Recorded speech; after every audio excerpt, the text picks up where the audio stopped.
17 jusqu'au verset 25. Je vais lire. Bonne arrivée, Maman Nadia. Je vais lire Galates chapitre 5 à partir du verset 17.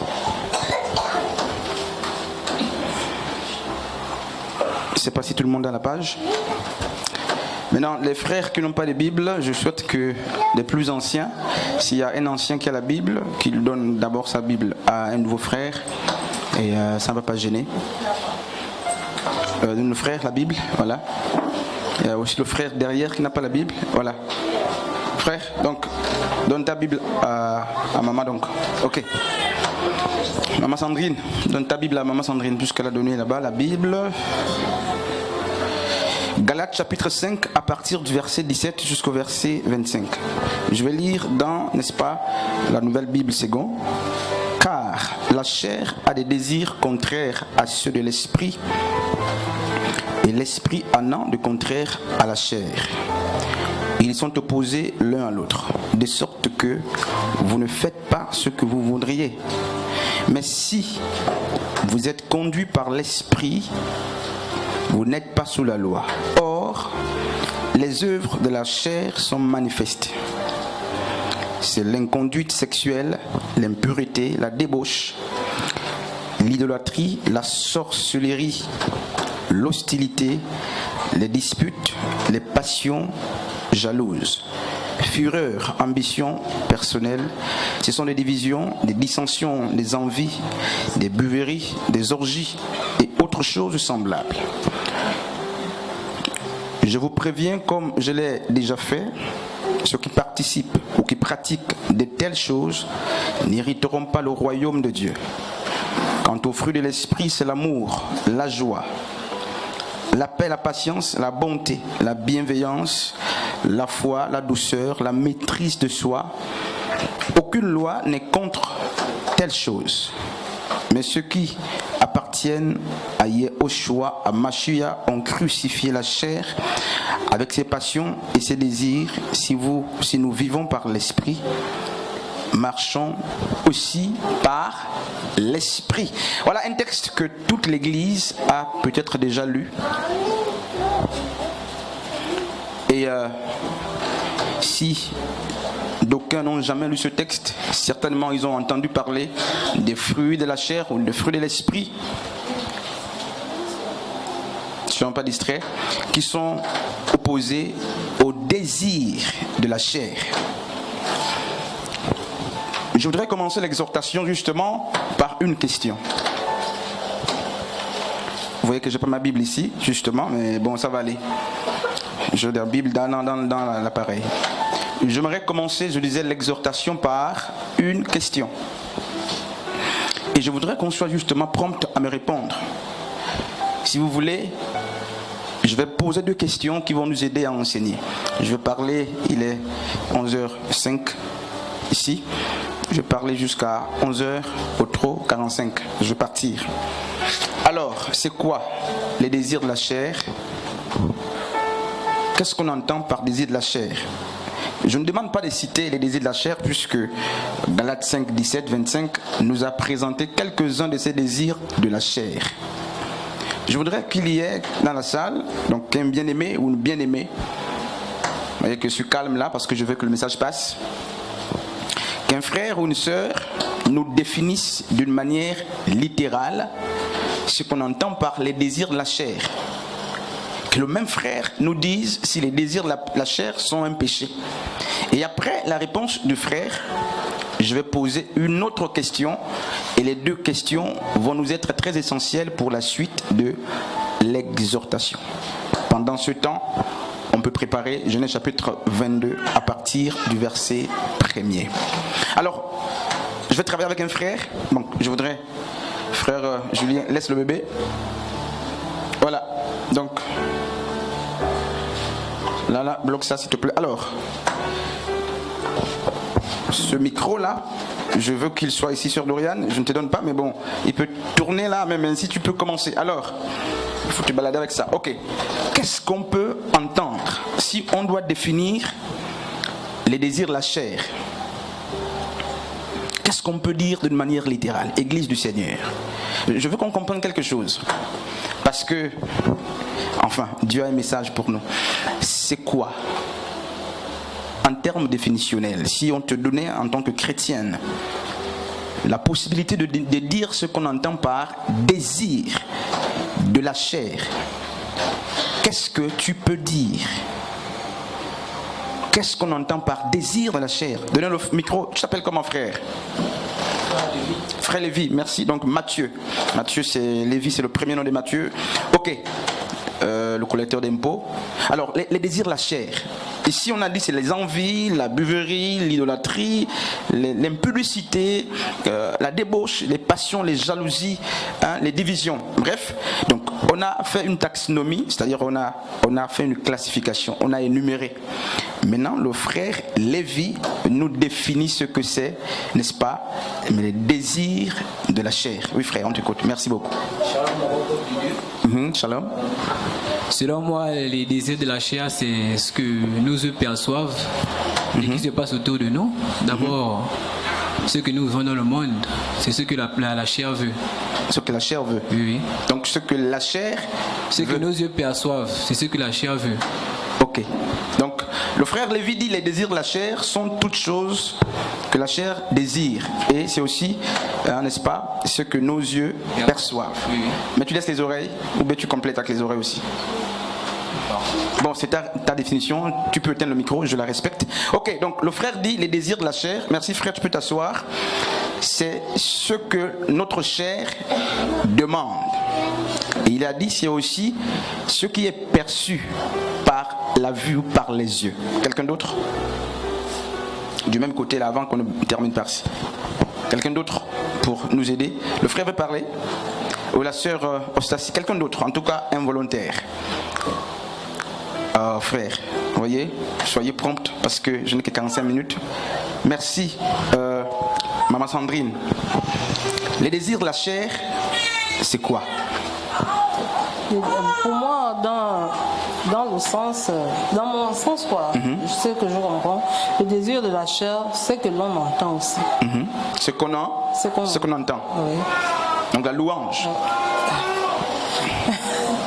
Enfin, c'est qu'on entend, on écoute. Maintenant, qu'est-ce qu'on entend? Entendre quelque chose, je peux dire ça comme je donne un exemple. Ok. Comme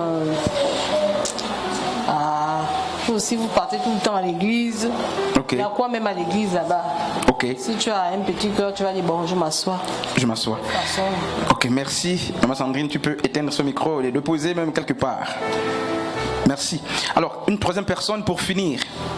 Mais je voudrais que ça soit par ici. Donc, fais passer ça par ici. Donc, Maman Sandrine a complété le frère Lévi. Le frère Lévi a dit c'est ce qu'on perçoit. Et il a aussi dit que les désirs de la chair, c'est justement ce que la chair veut. Maman Sandrine a dit c'est aussi le mal qu'on entend de l'extérieur. Pardon les chantres, ne soyez pas distraits. Alors, un chantre nous chante pour nous définir ce qu'on entend par désir de la chair. C'est quoi les désirs de la chair?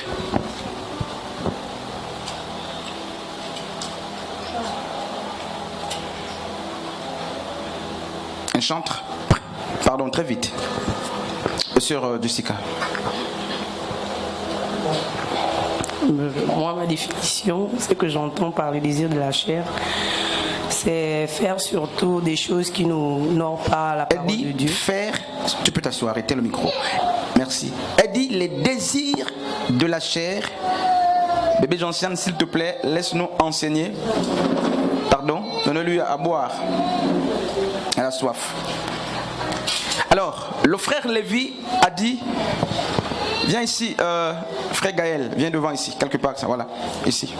Le frère Lévi, avec qui on a commencé, a dit, les désirs de la chair sont, je vais être fidèle, même si je vais paraphraser, sont d'une part les appétits de la chair. Là, je vais compléter, ce que la chair, notre chair désire.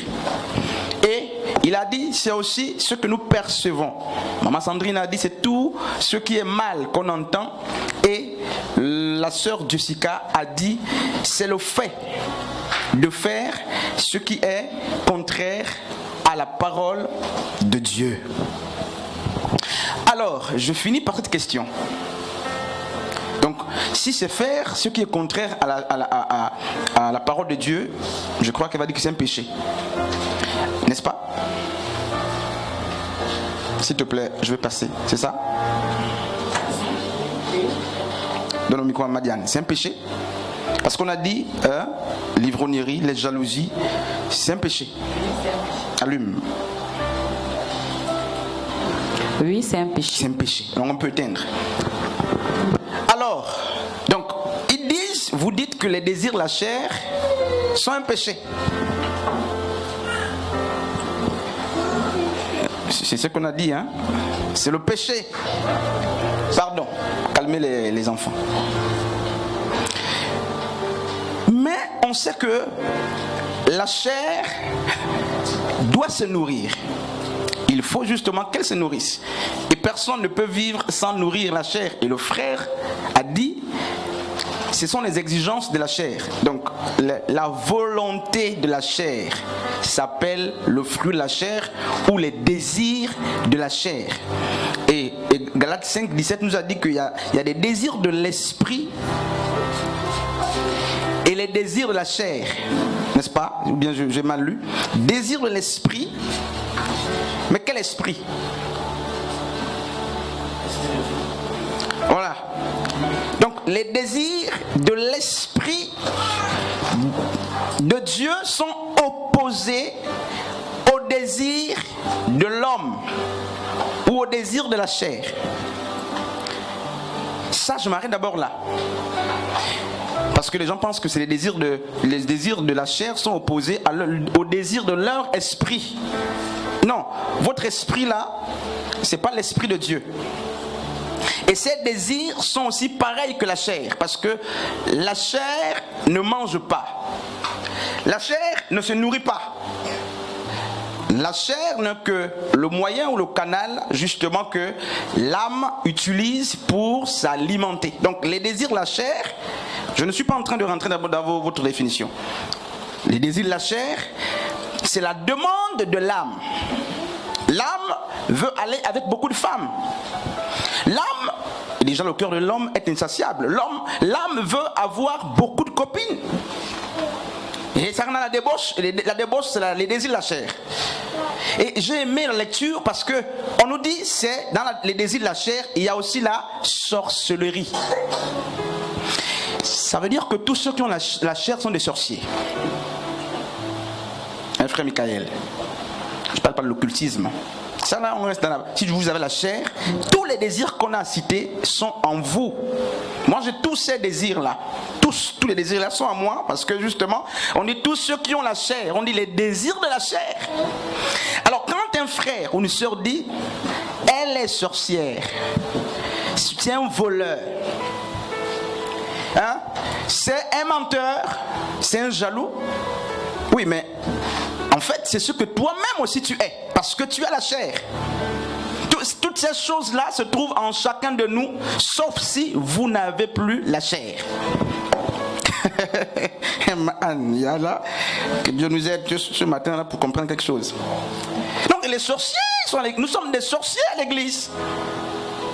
Parce que dans notre chair, il y a la sorcellerie. Seulement, peut-être qu'elle n'est pas arrivée en manifestation, elle dort. Et le jour que cette sorcellerie qui est en vous là trouvera une occasion favorable, elle se manifeste. Le jour que vous qui tenez les gens qui sont forts devant des femmes, des frères qui sont forts, gloire à Dieu, mais vous êtes impudiques de nature. Hein? On me dit, c'est pas compliqué. Donc il n'y a personne qui soit épargné de Galates 5, 17. Personne. Alors qu'est-ce qui se passe?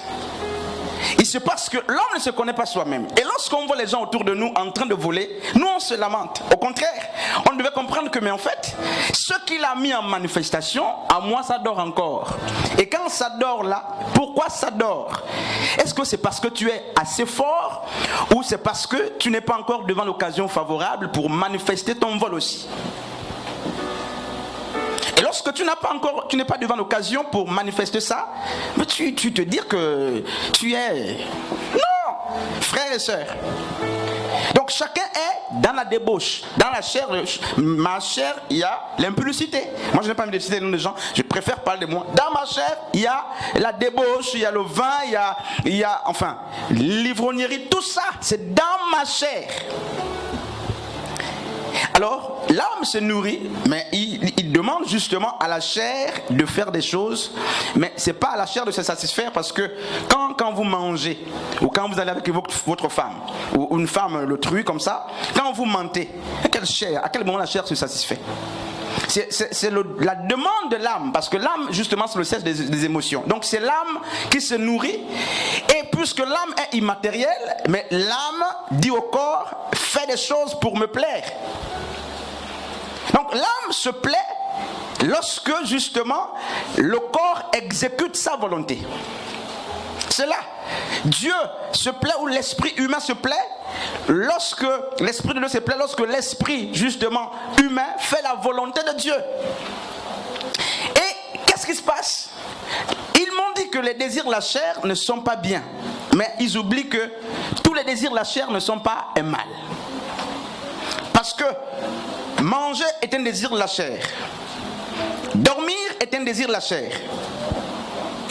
Et là, on revoit donc les définitions. Il y a les désirs de la chair qui ne sont pas un péché. Faire du sport, tout se laver, c'est un désir de la chair. Et donc, lorsqu'on nous parle des désirs de la chair, oh non, les désirs de la chair ne sont pas bien. Non. Il faut faire une classification, une séparation. Il faut séparer.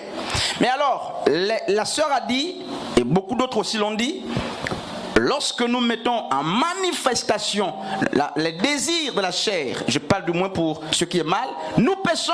Maintenant, je pose une question et on rentre pleinement dans l'enseignement. Qui nous fait manifester les désirs de la chair? Ou qui est responsable lorsque vous péchez? Non. C'est l'âme c'est vous. L'âme c'est vous, parce que Lévitique 17:11 dit que la vie est dans l'âme. Qui vous fait pécher? Vous accusez qui? Enfin, qui est l'auteur? Ou qui est responsable lorsque vous avez beaucoup de copines? Qui vous fait pécher? La chair. Elle dit le diable. La chair. La chair. Satan n'est pas dedans?